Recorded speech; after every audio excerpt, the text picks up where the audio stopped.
संकट की घड़ी में कांग्रेस एक क्रॉस रोड्स पे खड़ी है।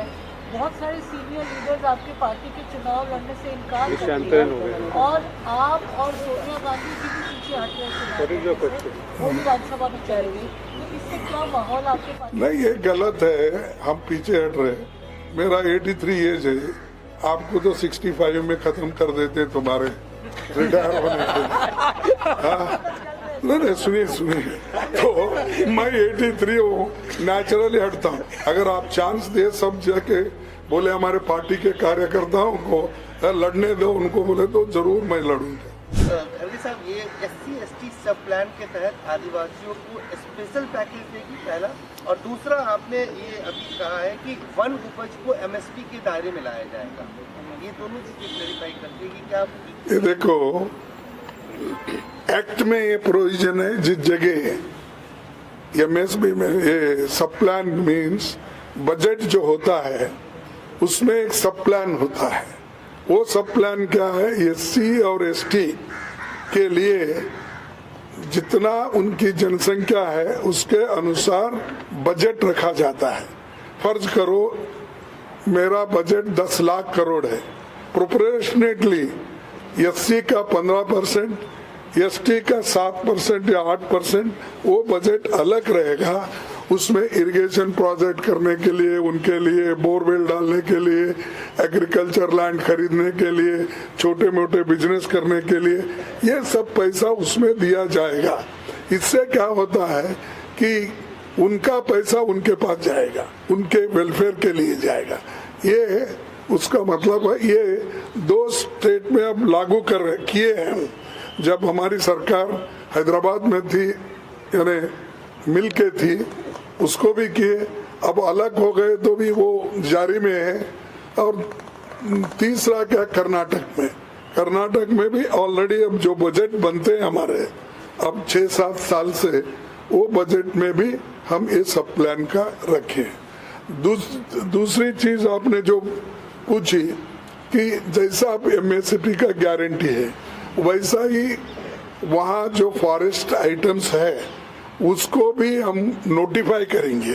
जैसा अब 23 आइटम पे हम गारंटी देते हैं, यानी MSP देते हैं, वैसा ही वहाँ पर जो लोगों की डिमांड है उन चीज़ों को हम नोटिफाई करके उसी आधार पर उनका जो मिनिमम सपोर्ट प्राइस है वो देंगे। एक करके मेरा सवाल आपसे ये है कि अभी आपने कहा कि नौकरी की गारंटी, पक्की नौकरी की गारंटी आप देंगे, इसको लेके आपका क्या आंकड़ा है? भारतीय जनता पार्टी ने भी कहा था कि हम 2 करोड़ नौकरी देंगे, तो उस वादे से आपका वादा कितना अलग है? ये अलग तो मैं आपको स्पष्ट किया भाई, 30 लाख वैकेंसीज पड़े हुए हैं, वो अर्धसैनिक में हो या अपने पुलिस में हो, रेलवे में हो, LIC में हो, ऐसे बहुत से सब आंकड़े अगर आप निकाल लेंगे तो 30 लाख वैकेंसीज है। अब उसको ये लोग भर्ती नहीं कर रहे हैं, इसीलिए भर्ती नहीं कर रहे। अगर वो भर्ती करेंगे तो उसमें 50% रिजर्वेशन जाएगा, और 50% रिजर्वेशन गया तो किसको जाएगा? SC ST बैकवर्ड को जाएगा। इसीलिए वो चाहते हैं कि ये नौकरियां, पक्की नौकरियां नहीं देना। इसीलिए वो क्या कर रहे हैं कि कॉन्ट्रैक्ट बेसिस पे लेना और अपने डेली बेसिस पे लेना, लेकर उनको नौकरी आज चढ़ा रहे। तो उसमें क्या होता है, कईयों को प्रोविडेंट फंड नहीं मिलता, ESI नहीं मिलता, कोई और जितना भी उनको अपने जो भी है क्या हॉस्पिटल फैसिलिटीज नहीं मिलते, ऐसे चीजें हैं, बारीक चीजें। तो उसको हम क्या कर रहे हैं कि जितने सरकारी वैकेंसीज है वो तो पहले भरो। 2 करोड़ का तो 2 करोड़ के हिसाब से अब तो 20 करोड़ देना था मोदी साहब, कहीं दिए क्या? अगर मैं बोलूं तो आप कोई छपते भी नहीं, क्योंकि वो झूठ बोल रहे बोले तो ये क्यों ऐसा खरगे साहब बोलते? अरे उन्होंने खुद ही बोले सो है, 2-2 करोड़ नौकरियां दूंगा, 10 साल में तो 20 करोड़ नौकरियां होना था, ये नहीं दिए। अगर मैं जनता से पूछता हूं तो मेरे को रेस्पॉन्स आता है क्या बोल के नहीं बोलते, तब मैं पूछता हूं क्या मोदी साहब झूठे हैं, क्या आप नौकरियां लेके आप झूठ बोल रहे हैं? तो ये है।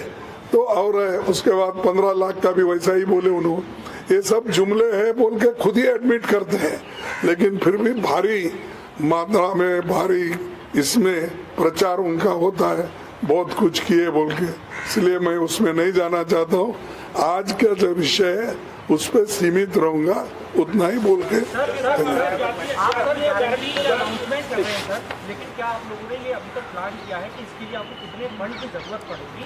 साथ ही क्योंकि आप लोग आरोप लगाते रहे सरकार पर कि इन्होंने वादे किए, जुमला साबित हुआ।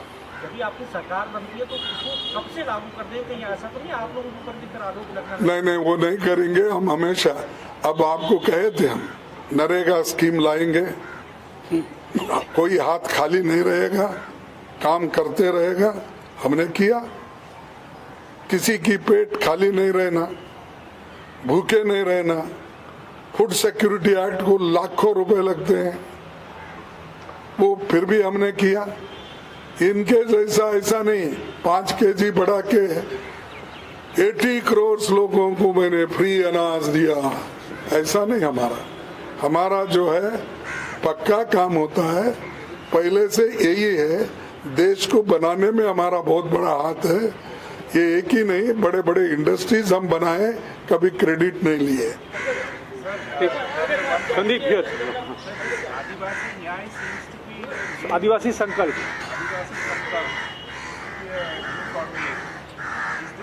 course correction after the Congress lost out in the BJP in Chhattisgarh and Madhya Pradesh, the tribal belt. You have lost most of the seats in the tribal region. Is this a course correction for your party? मैं समझाने और एक बार ये जो tribal belt था छत्तीसगढ़ और मध्य प्रदेश में, तो Congress lost out in the BJP. So is this a response to that? Is this a course correction? वैसा नहीं, no, it is not like that. We really, our intention is to remove the poverty. Our intention is to improve their economic status. Our main aim is to educate them, bring them in the mainstream. हम ऐसा नकली काम नहीं करना चाहते, हम असली काम करते हैं। इसीलिए तो इस देश में आज़ादी के बाद इतने लोग एजुकेटेड बने हैं, नहीं तो नहीं बनते थे।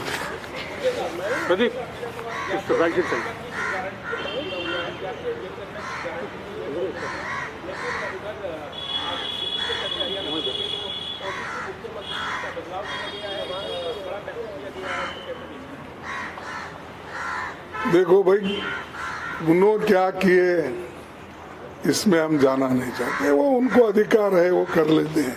हम क्या करना चाहते हैं हम आपके सामने रखें। विजयलक्ष्मी सर, आपने सरकारी नौकरियों की बात की और प्राइवेट सेक्टर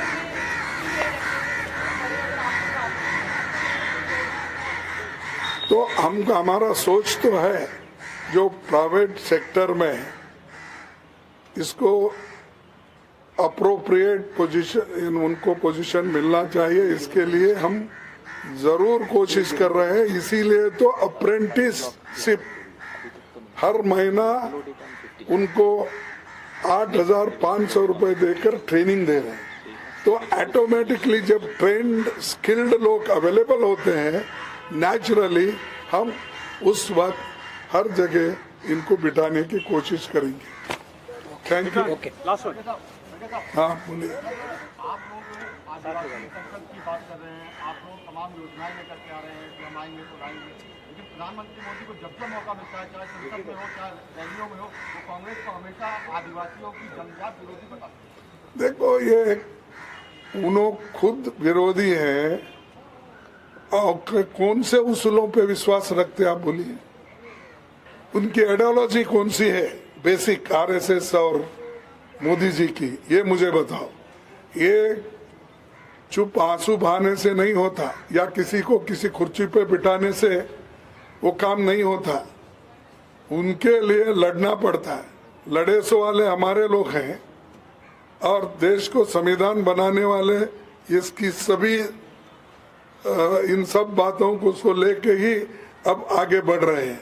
अब आप कुछ भी कहते हो, इनको मैंने राष्ट्रपति बनाया, उनको मैं प्रधानमंत्री बनाया, ये नहीं, उनके लिए तुम क्या योजनाएं अब तक तुम लोग बनाए, ये इम्पोर्टेंट है। उससे कितना फायदा हुआ, चुप लिप सिंपैथी, ये इससे कोई फायदा नहीं होता। सर मेरा सवाल, हाँ बोलिए बोलिए। हाँ सर मेरा इस संकट की घड़ी में हाँ कांग्रेस एक क्रॉस रोड्स पे खड़ी है। बहुत सारे सीनियर लीडर्स आपके पार्टी के चुनाव लड़ने से इनकार कर दिए और आप और सोनिया गांधी जी भी पीछे हट रहे हैं, वो विधानसभा में चलेगी, तो इससे क्या माहौल आपके पार्टी? नहीं, ये गलत है, हम पीछे हट रहे। मेरा 83 एज है, आपको तो 65 में खत्म कर देते तुम्हारे रिटायर होने के। नहीं सुनिए तो मैं 83 हूँ, नेचुरली हटता हूँ। अगर आप चांस दे सब जाके बोले हमारे पार्टी के कार्यकर्ताओं को लड़ने दो, उनको बोले तो जरूर मैं लड़ूंगा। सर मेरा सवाल सर नहीं, देखो कभी पीछे होते हैं, कभी आगे होते हैं, उसी सीट पे 10 लोग मांगने वालों का भी लिस्ट है हमारे पास। सर राहुल गांधी लगातार प्राइवेट क्षेत्र में जो पिछड़े तबके हैं, दलित, आदिवासी और पिछड़े वर्ग के लोग हैं, उनका रिप्रेजेंटेशन नहीं है, ये सवाल उठाते हैं। क्या कांग्रेस पार्टी प्राइवेट क्षेत्र में यानी निजी क्षेत्र में रिजर्वेशन के बारे में सोच रही है? एक सवाल। और दूसरा दूसरा कास्ट सेंसस को लेकर आप लोग वादा कर रहे हैं, कर्नाटक में आपकी सरकार है, आपके पास आंकड़े हैं, वो जारी क्यों नहीं हो रहे, वो कब जारी होंगे? अरे कर्नाटक तो सबसे पहले रिजर्वेशन दिया। सर सुनिए, कास्ट बेसिस पे ही हावनूर कमीशन हिंदुस्तान में पहला आया देवराजस के पीरियड में, उसको हमने इम्प्लीमेंट किया। उसके बाद अब बढ़ोतरी होना कम होना वो बात और है, लेकिन इस तत्वों को, इन उसूलों को हमने पहले अपनाया। अभी भी राहुल गांधी जी की यही इच्छा है, हम सबकी यही इच्छा है कि जाति जनगणना होने के बाद हर एक कम्युनिटी का स्टेटस मिलेगा। इकोनॉमिक स्टेटस क्या है, एजुकेशन स्टेटस क्या है, स्किल डेवलपमेंट का क्या है, जमीन किसके पास कितना है, पैसा कितने पास किसका है, इनकम टैक्स देने वाले कितने लोग, ये सब बाहर आएगा। उस वक्त आपका जो प्रश्न है उसका उत्तर मैं जरूर दूंगा। सर मोदी की गारंटी आप भी कर रहे हैं, लगातार रेडियो पर और रैलियों में मोदी की गारंटी प्रधानमंत्री नरेंद्र मोदी कह रहे हैं, तो गारंटी किसकी हाईजैक की है और किसकी गारंटी ज्यादा मजबूत है, कांग्रेस गारंटी बनाम मोदी गारंटी? देखो, आप गलत प्रश्न मुझे पूछ रहे हैं। मेरी गारंटी तो चोरी कर ली है उन्होंने। मैं तो शुरू किया कर्नाटक में, जीती इलेक्शन, उसके बाद में हमने एक आंध्र प्रदेश में किया, तेलंगाना में। ये जो हमने गारंटी बोल के किए, वो मोदी साहब ने हमारी गारंटी को उन्होंने